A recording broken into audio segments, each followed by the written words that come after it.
Good morning and welcome, Roz Brewer. Roz, it's absolutely fantastic to see you again. It's been way too long.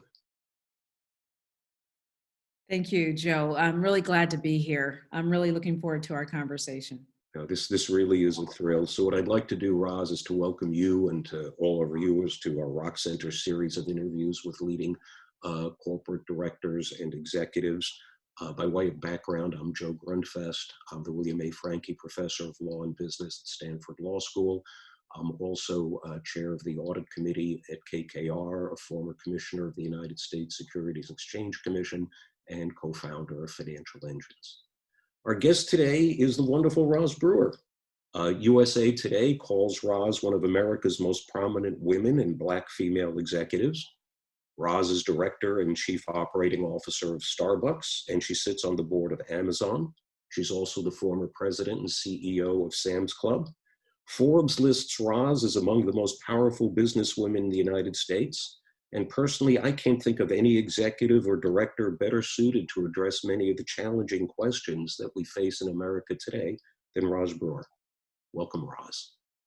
Thank you, Joe. So let's get right to it.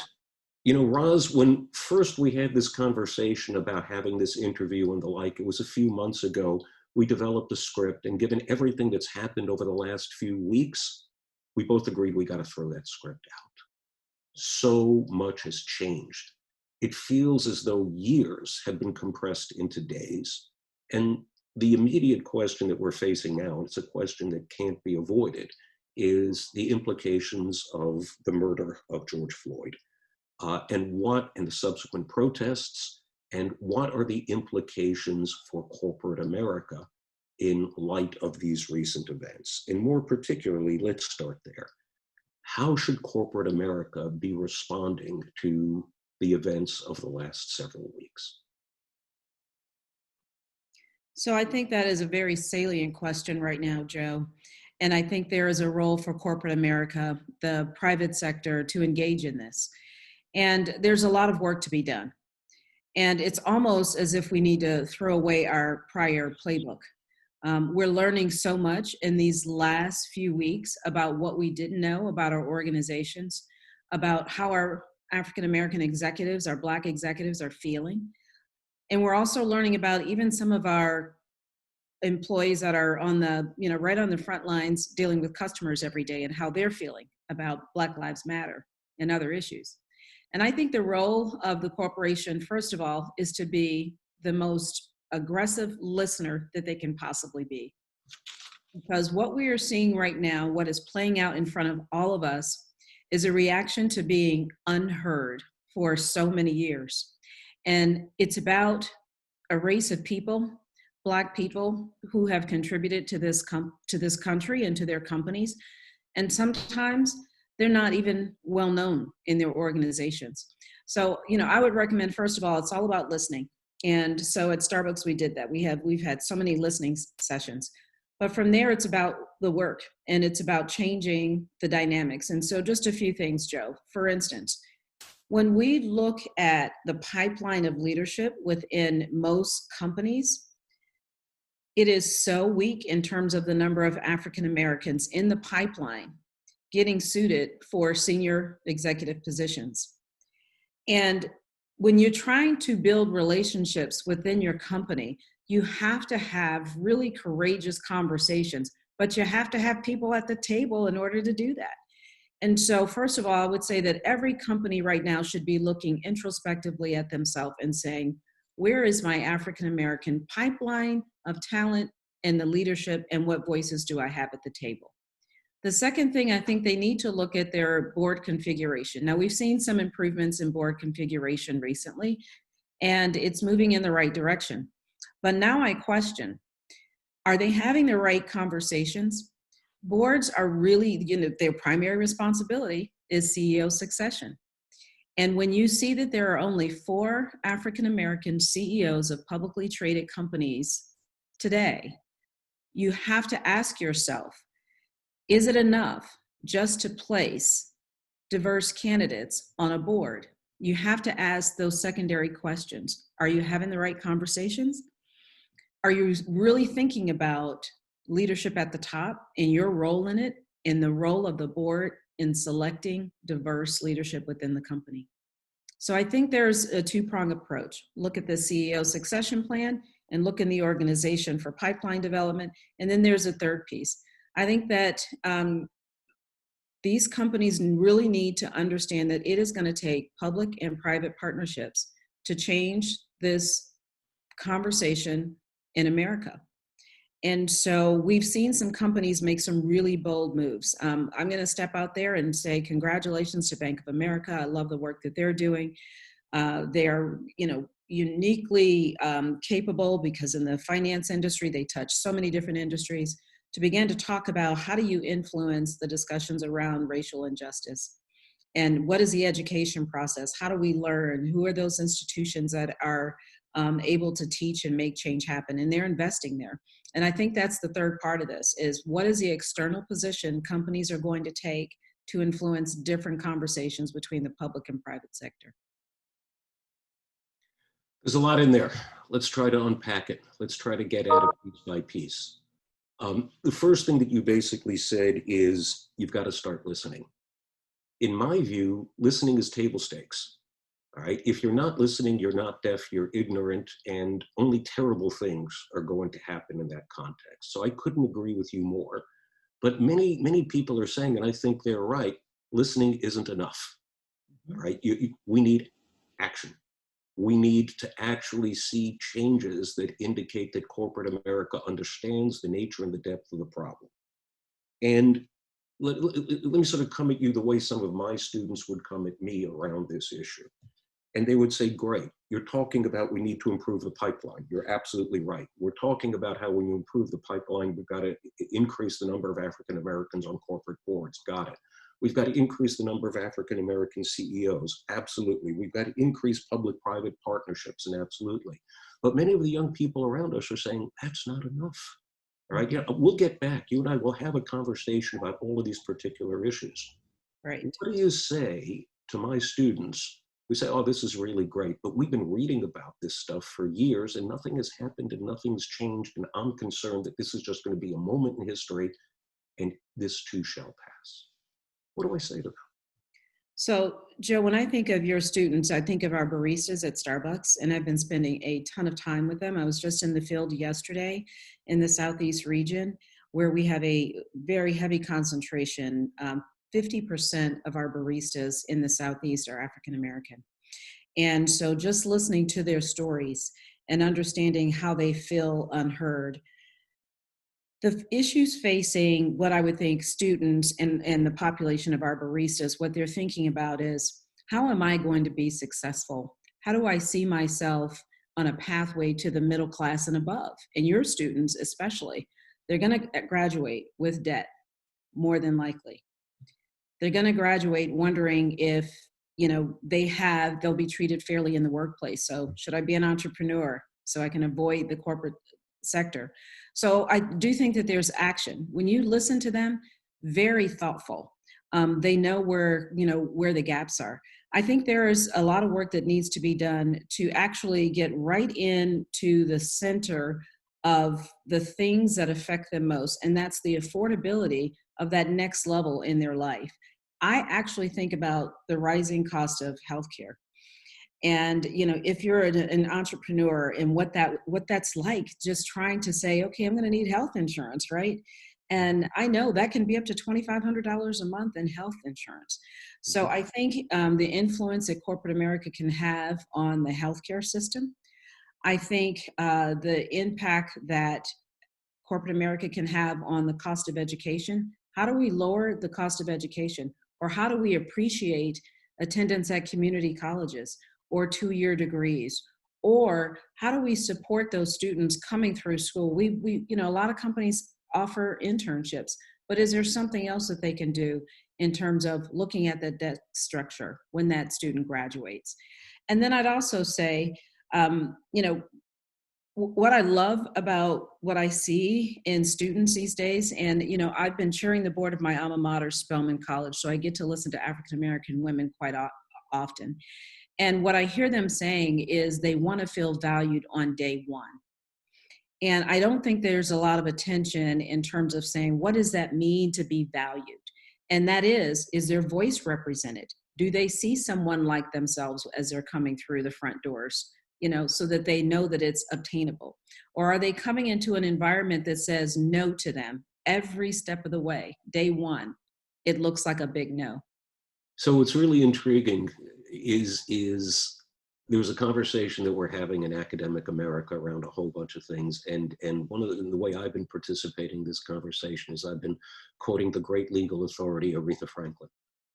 All right, and you remember the song RESPCT. Absolutely. And, we have all of these highbrow intellectual conversations about, free speech, about the use of certain words, all this other sort of, and I'll sort of sit there and at the end of guys, and it's typically a conversation with a bunch of guys sitting around the table. Mhm. Like, guys, let me tell you something. You're missing a big thing. What's that?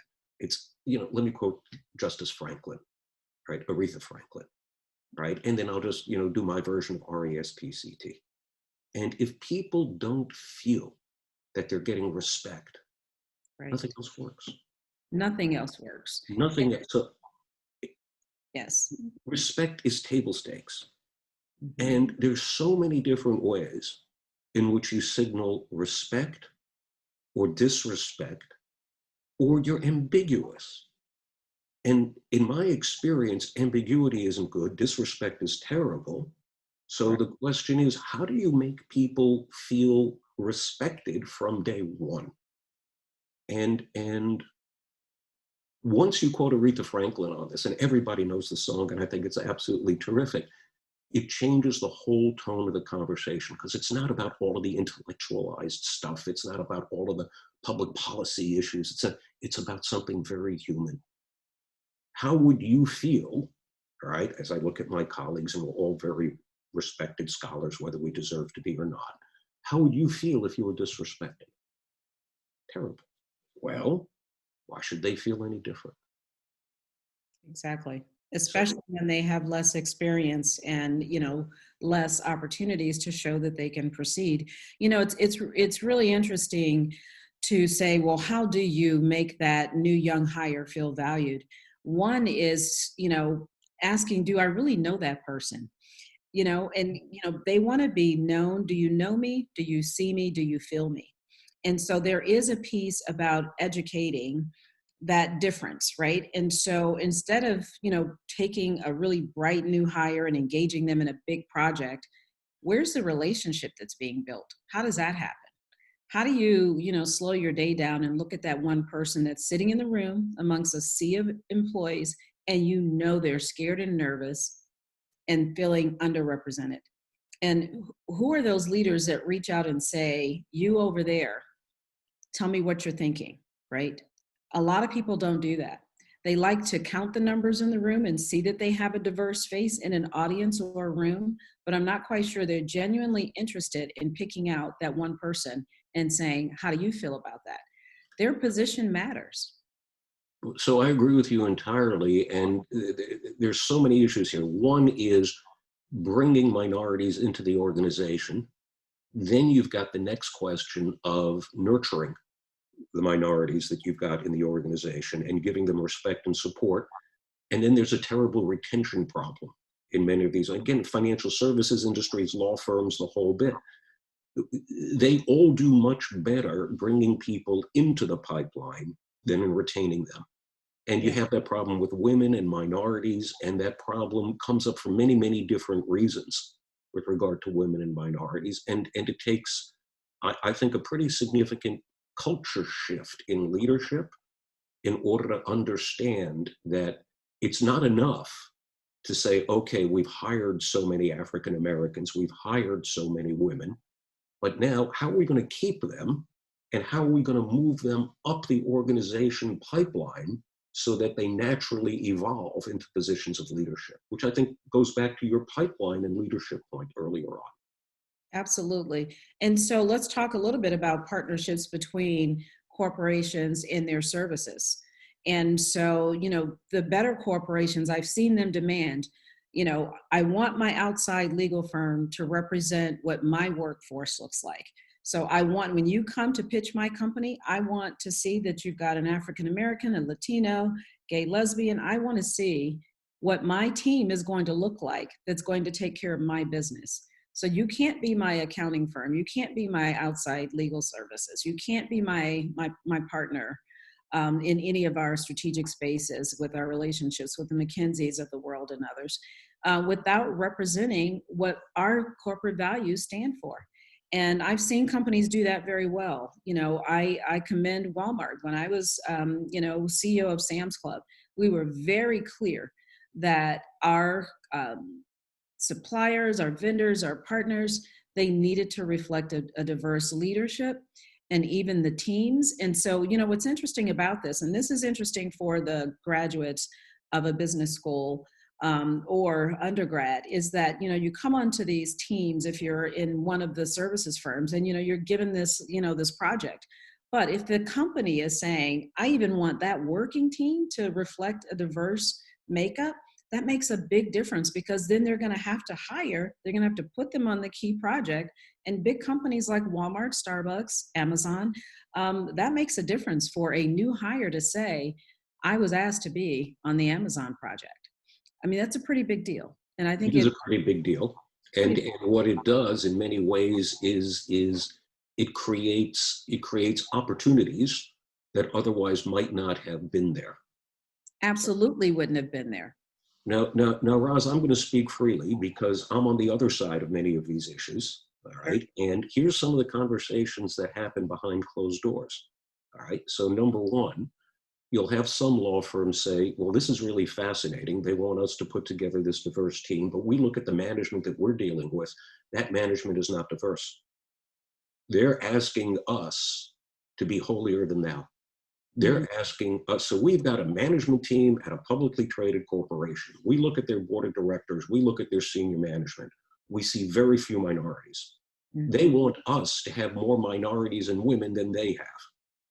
Yes. So that I've been part of those conversations. I know the advice that I give, right? Which is basically, I won't repeat what I say to people, but they get it. All right, you know what I'm thinking. I don't have to say it. Okay. Yeah. But that conversation happens. How do you respond to that? I think there really needs to be some mutual accountability here. This is where peer accountability, when we have these top to top meetings with other companies, that needs to be on the docket for a discussion. How are we both moving together in terms of trying to change our companies and change these industries? And I think those conversations should be happening. And you're right, I've seen it too, where companies speak out of turn and expect something more of their partners than they do of themselves. Or when they hit a roadblock themselves, they're not open and honest to say, we're not making our numbers. Can you even help us with this, right? Can we go with this together? So I think you're right, Joe, is that there has to be mutual accountability amongst peer CEOs to come together and say, we're going to collectively do this together, because it's going to take both of them.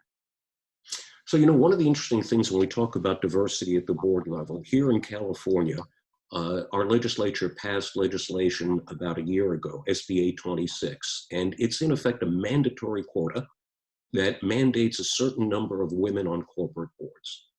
Now, I was, active in conversations with the legislature and the like, and one of the conversations that I had was basically, hey, what are you doing? Why are you putting in place mandatory quotas for women and you're not doing anything for African Americans, for Latinos, for Latinas? Why just women and why not minorities? And the answers that I got from the leadership in the California State Senate and Assembly, I'll just sort of say, were entirely unsatisfactory to me. And what's fascinating is this quota, in my view, as a legal scholar, is unconstitutional. All right, it's unconstitutional against the federal law. It's unconstitutional under California state law.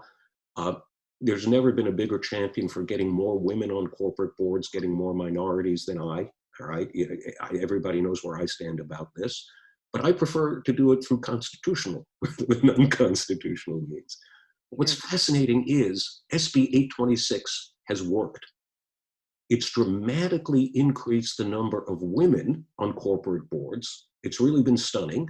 And it's had effects outside of California, but we haven't moved the needle one bit in terms of African American and Latino presentation on corporate boards. All of the progress on board diversity is in effect white women. Okay, it's not African American, it's not Latino. So let me ask you this loaded question. Why don't we do for African Americans and Latinos what we did for women? If California will pass unconstitutional legislation to try to increase women on corporate boards, well, why won't we do something no more or less unconstitutional to get African Americans and Latinos on corporate boards? Yes. So, Joe, I share your view that I wish that there wasn't a need for quotas. But we've seen where they at least ignite change to happen. But here's a real situation here. Shame on, corporate America that they needed quotas. But then also, you are absolutely right. I hope we don't need quotas for Latinos and African Americans, but I'm afraid we might, because the movement is extremely slow. And even with women on corporate boards, I go back to the other position. When are you going to enact work and responsibility and be deliberate about changing that CEO seat to be more diverse? And also, too, white women need to also lift up. They are part of a diverse community as well, and they need to reach back, and they can also create change. If a white woman comes on, they have Black girlfriends that are in corporate America. Bring them on. Use your network, and pull up. But I hate to say it, I really do, but I'm wondering if there is going to be a day where we're going to need the quotas. I will say this too. One of the things I've been seeing, Joe, is I feel in the past 2 years, 3 years or so, the African American plight in corporate America has fallen behind. I mean, the numbers would tell us that. To have only 4 African American CEOs in publicly traded companies, it's unconscionable. I mean, that makes absolutely no sense, especially if you just start with the pipeline and just see the richness that's there. And I think that it is going to have to change at the board level in terms of the concentration of African Americans. And then I think the conversation changes in terms of the CEO succession planning. So the progression that you see is increase the number of African American, Latino, minority in the boardroom, and that will increase the probability that we have more CEO leadership from the minority community, all right? And that's the mechanism of action. Well, one of the things that's interesting is the number of African American CEOs is not only now low, but it's come down, all right, from another number that was significantly higher, but still awfully low. Yes. Any analysis of why that's been the case? Well, one of the things is that I look at the age range, and it signals that the pipeline was either inefficient or not utilized, because there's a gap, and you can just look at it and just see what happened, because there's been, actually, if you look at the number of open CEO positions in the past 12 to 24 months, I mean, you would just say, what happened there? How did that fall off? It wasn't as if maybe things got stagnant, the economy was so great, people were sitting, there was blocking. I would say none of that. There's been open opportunity for placement, and it's not happening. I also, you're absolutely right, because empirically, you look at the data, the half-life of a CEO is down very significantly. We're now in a situation where statistically it's a bimodal distribution. You get a bunch of CEOs do a great job, they're there forever. And then other CEOs will typically last 5 years, and then you're out and you're replacing. So it's not like there's a clog in the, there's arguably a clog in the director pipeline. All right, where guys like us, we can hang on boards for 80 million years. Okay, the problem is okay.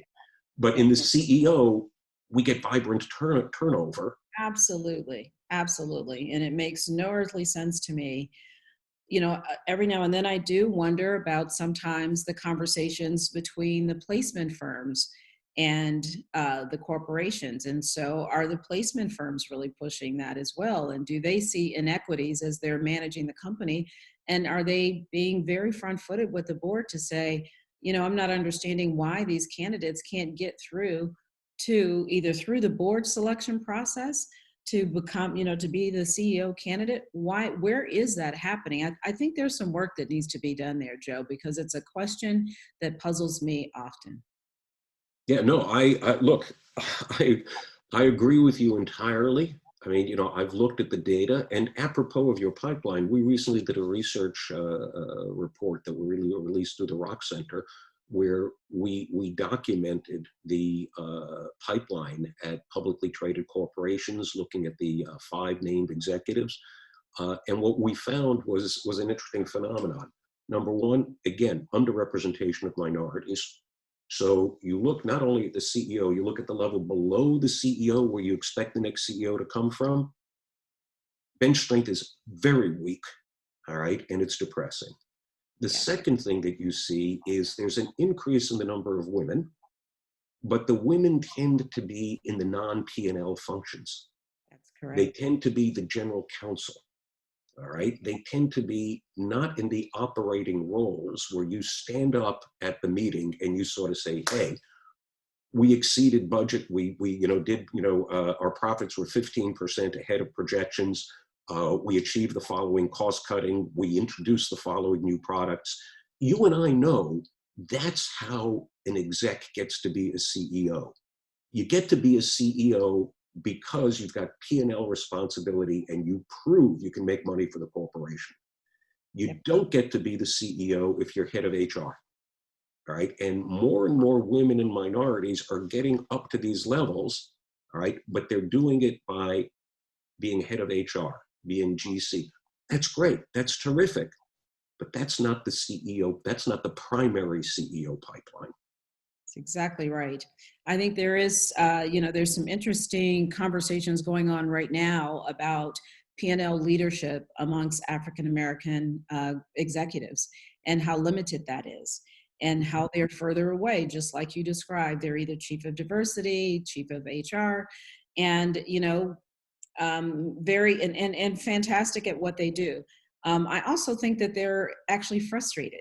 You know, I'm not quite convinced that that is their life's journey. Once are they really fulfilled when they get to that position?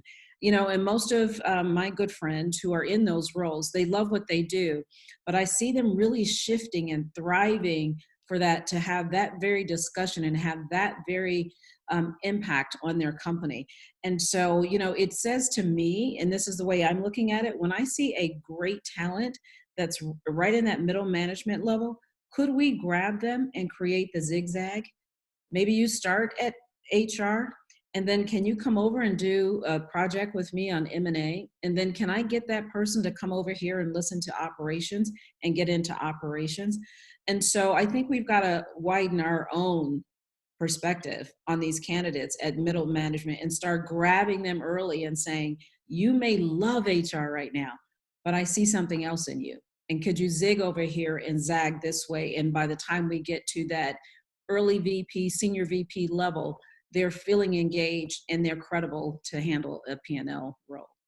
No, look, that's exactly right. Because if you don't nurture and train, all right, you're not going to get that operational function. And the other thing, look, let's face it, many corporations that are under pressure to demonstrate more diversity, they will calculate that the easiest way for them to do that is to get diverse people and put them in roles that are not P&L related. All Right. right. And then you've got your diversity statistics. All right. But you're creating a whole different problem in the pipeline and in the organization.